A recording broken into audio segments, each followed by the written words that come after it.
So this is the first brown elk set that I've ever picked up. Not a big bull, but I really struggle with finding elk sheds. So to find my first brown elk set, I was pretty stoked. And yeah, just a good 6 point. It was actually like late April, I believe, which is weird. Usually bigger 6 points don't carry their, I mean, not that he's a giant, but a 6 point usually doesn't carry his antlers. Does he still have blood on that? Yeah. Yeah, I think he had just dropped them that day. That's sweet. Because I found the first shed, and then I spooked a dropped bull down in the bottom of this drainage, and I'm pretty sure it was him. And I think he dropped it earlier that morning, and then it had snowed, and the snow was kind of covering these up a little bit. But found the first side, and I was like, oh man, the other side has to be nearby, especially since I saw the dropped bull. I was like, oh, I think he just dropped these. So I did some circles and finally ran into the other side, and couldn't have been happier. That's dope. Yep.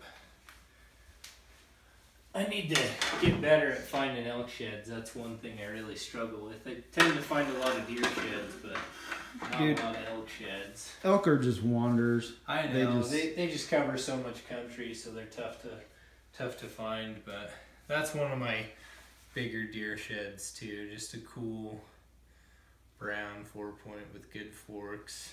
You find a lot of pretty 4 points. I know. I don't find, they're not like giant. They're just like that. Just like good, perfect type 4 point. But no giants, it seems. Here's another good deer set. We won't show you that one though. Then these are the two biggest elk sheds that I've ever picked up. So this one I just picked up this year. It's a pretty good one. It's actually hard white, but he looks brown from the one side. Yeah, it does. It's actually like 100 to 150 yards off of a main road. Really? But the road is closed like up until like Memorial Day. So I think that's why nobody had picked it up. And it was kind of in the thick scrub above some pines. So yeah, I think it just got buried once that road opened. No one really noticed it. But and then this is my biggest elk shed. Kind of a cool one. Really nice back end. Heck yeah. Sweet sword. Pretty much kind of got that look that I like with bulls. I really like the big back ends. Yep. And then like a good whale tail. That's a huge fifth. Yeah, the fifth is really nice on him. He actually scored a lot less than I thought he would too. He's only like a mid 330s. Really? Yeah, I thought he'd be bigger than that. But it's his fronts, huh? It's his front. His one's kind of short, and then his main beam is actually really short. It's only like a 48-inch main beam, and usually those bigger, like 350, 360 bulls have like 55s on the main. Yeah. 50 plus for sure. Still solid bull though. Yeah, it's just a sweet bull. I was smitten to find that thing. I glassed it up in the thick scrub oak and was just ecstatic. But this is my biggest deer shed that I've ever found. He's like a 180s buck. It's an awesome front. But yeah, just a giant front fork. Huge G4. Oh, he's got the double. A dual eye guard. That was bad. Which is really cool. This is a Wasatch Front buck. And I found him laying in the snow. And the snow was so deep that all I could see was like the top tines there. And I just like pulled it out. I love pulling sheds out of snow. It's just a mystery. You never know what you're getting. And as soon as I pulled it out, I was like, oh, heck yeah. He's a stud. I just want to know how you react when you're by yourself. Because I've seen you react when I've been around you, but man, I just want to know. I lose it when I'm by myself. And And then this one was actually in the same area, same year as that one. It was last winter, so I think it was the winter of 2016? Yeah. Or no. 17? 17, yeah, 2017. And stud too. yeah. I was actually scouting for sheds, just kind of trying to locate some bucks, and this thing dropped the same day I was out there glassing them, scanning the hillside, looking at these deer, and all of a sudden I scanned over the top of one of the sheds, and I was like, oh my gosh, there's a big deer shed laying there. And look at that. He's and cool then right there. went over there, and the other side was laying right next to it.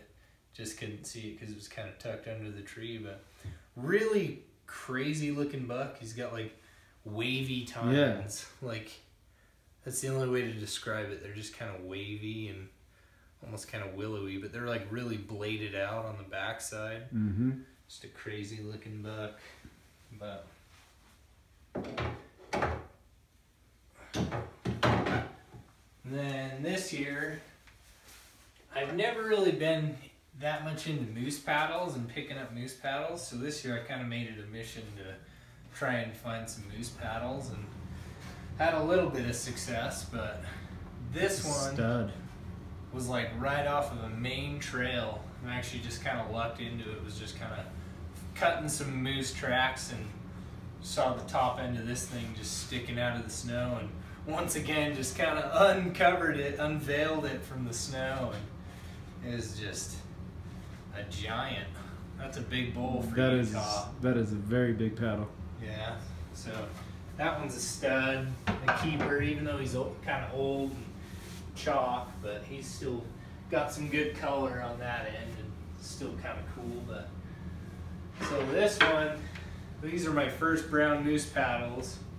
I actually spotted this bull while I was hunting the extended archery on the Wasatch Front, and thought I'd keep an eye on these bulls, and I didn't end up getting back in there until around like February, and all the bulls had dropped except for one, and so I thought I'd keep tabs on him, and sure enough, I went up there one day and spotted him, and he was bedded on a ridge, and I spotted the paddle laying right next to him in the snow. And you're gonna send the picture to me, because that picture is it's pretty cool. So sick. It's pretty cool.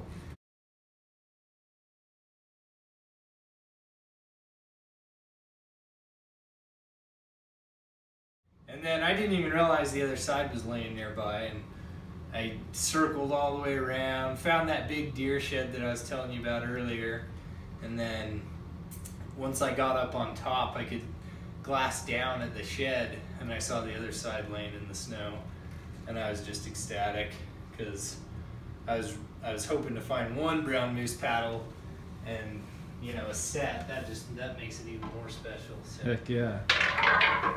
No, that picture is seriously awesome. Like, yeah, one of the coolest pictures ever. Yeah. All right, so we'll move on to these trophies then. There you go. So this one I killed last year in Montana, just on their general rifle deer hunt. Montana's a pretty cool place. You get to hunt some long seasons, and you get to hunt the rut with a rifle, which is kind of unheard of, but because of that, you don't really get too many mature deer in Montana, because all the mature ones get killed and the age class is kind of low. But I was able to turn up this good buck, and he was rutting some does. It was actually our first day in there, and we located him like midday.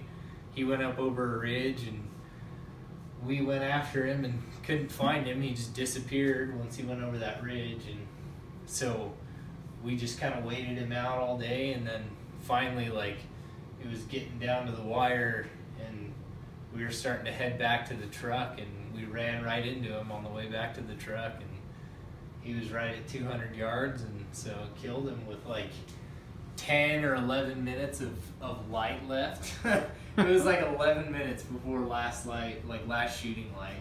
So it was pretty crazy. We had to make it happen quick. But yeah, he has a gorgeous cape. just a good white face, and then just that dark cap, which I love. But yeah, he's a cool buck. And then this thing is my wife's buck from last year. So 2017 general season, public land, high country mule deer on the muzzleloader. And this is only her second buck, and she killed a 30-incher. I think he went unreal 31 inches from G4 to G4, and then he's like got like a 29-inch spread from his main beams, his inside spread. So he's an awesome buck. Heck yeah. And I always give Jared crap. I'm like, how's it feel that your wife has killed bigger deer than you? Feels pretty good. Feels pretty good. You still get a look at it all day. I still get a look at it, so it's a plus. And then over here, we have, this is my first big deer with the bow, and I killed him on the general season in Utah as well. Was a backcountry bow hunt. I think it was like our 4th or 5th day, and I had scouted the season, or scouted the area earlier in the year, and I think I spotted this buck on like July 5th or 6th, and I didn't see him again until about the 3rd day of the bow hunt, which would have been like August 20th or something like that. And I couldn't believe how much he had grown from July 5th to August 20th. I mean, he had put on some serious inches, but I could only tell that it was the same buck because he has this little split on his main beam, and he kind of had that when he was first starting out growing. So, who does your taxidermy? This kid Bridger Pack of Pack's Taxidermy. He does a really good job. Yeah, that's awesome. And he even has a little bit of a transition cape still left on. Yeah, I think he has a gorgeous cape. Really awesome cape. And I love that. The point sticking out of the velvet. Yeah, he kind of rolled down the hill a little bit and scraped up his velvet. Some people might think that's a blemish, but I think it's just awesome. Just adds character to it. Heck yeah, I like that. Yeah. It kind of was like a perfect stock, you know. We actually watched him and the rest of the bucks that he was with go up and feed out of the basin we were glassing, and I thought that was the end of it, and so we thought we'd go up and over after him, and sure enough, he had split up from the group and bedded by himself on this little flat bench on the mountain, probably the only flat spot on the mountain, in some jack pines. And I just kind of used the topography and snuck in, and I got to 18 yards on him, and I could just barely see him through the trees, and I just kind of waited him out, and the wind was good, and just kind of waited him out for about 45 minutes or so, and he finally got up and started feeding out right out into the open, and ranged him at like 35 yards, and finally got an arrow in him. So that's all she wrote. It worked out perfect. It was a perfect double lung shot. Just everything was just picture perfect. I couldn't have scripted it any better. So that's what you want. Such a cool buck. Yeah, it was such a surreal feeling to kind of, find and kill. I mean, he was one of the bigger bucks on the mountain, and so to kill one of the bucks that you were scouting and hoping to kill, it's pretty awesome feeling. But then this is last year's buck. Last year we had a really good season, so my wife killed that buck, and then I killed that buck in Montana, and then I killed this one. This was the first one that started off the year good, and this was on the general season in Utah again on the archery hunt, and scouted the area pretty good. And I didn't even see this buck all through scouting season. He showed up 5 days into the hunt, and the big buck that I was after had kind of disappeared, so I thought I'd give him a shot and stalk him. And he kind of bedded in some thick stuff. I had no idea where he was. I just thought I'd go over there and and see if he'd feed out, and sure enough, as soon as I was taking my boots off to stalk in closer, I was standing up and he was already feeding out at 40 yards, so he gave me a golden opportunity and I took it. So how long is that G2 on that 3 side? this thing is 17 3/4. Gosh, it looks even bigger though. Yeah, it was a crazy looking G2. I could just tell he was super tall, and what really was crazy was his cape. He's like a gray ghost. Yeah. He's just super gray. Like, all the other deer have their red coats on that time of year, and he just stood out. He just looked old because of his freaking cape. Just looked like an old man, just nice and gray. That's and awesome. I think he's my favorite cape of them all. Just, I love the winter coat with the velvet, and then that really dark cap on him. I just think he's a gorgeous buck. Definitely. What would you say your favorite hunt is that you've had? Probably this one. This general season archery buck. What makes it your favorite though? Just because I scouted it so hard, and I was really hoping for a big mature deer, and that's what I ended up getting, you know.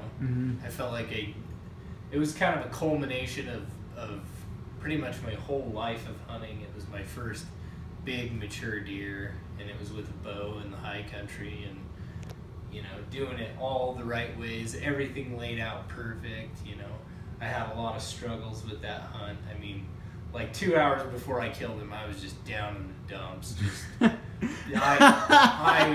I was not having a good time. I thought the hunt was over, and I just, you know, the backcountry, it takes it out of you mentally, physically, emotionally. Like, it's draining, and anyone who's done it knows what I'm talking about. But and it's funny, he's actually showed me the video 2 hours before. Just cursing up a storm and just not having a good time, and 2 hours later, just completely elated at what had transpired. So it was awesome. It was an awesome hunt. Like, just all the trials and tribulations that you go through on those hunts, and then to have it all come together, it just makes it really special.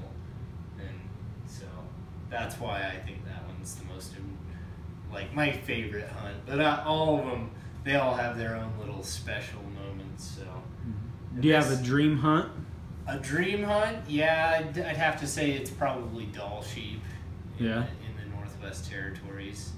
That would be like or stone sheep in British Columbia. That'd be sweet. Either one of those two, and I want to do it with a bow.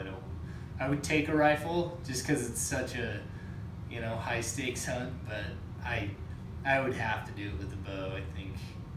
I think by then, and I would love to do it with a stick bow. Really, that'd be insane. That'd be the ultimate test. So that's the dream hunt at the moment.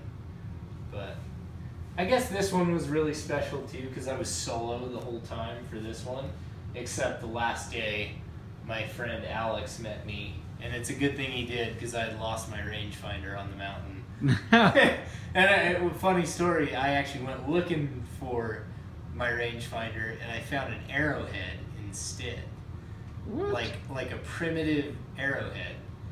And so I thought that was just like a token of good luck, and it must have been, because, you know, a few hours later I have this guy on the ground. But that's awesome. yeah, so to have it all come together on a solo hunt's pretty special. But I don't know, I haven't been hunting seriously for too long. It's only been like 4 years that I've really just been devoting a lot of time to it and trying to really work towards some of those goals that I've always had in mind, and I feel like the harder I work, the more I accomplish. So if you have a goal of doing anything in life, I would say just get after it, and you know, give it your all. Eventually things will come of it. Definitely. So, well, dude, you're savage, and I love it. Just your wife's buck is unreal.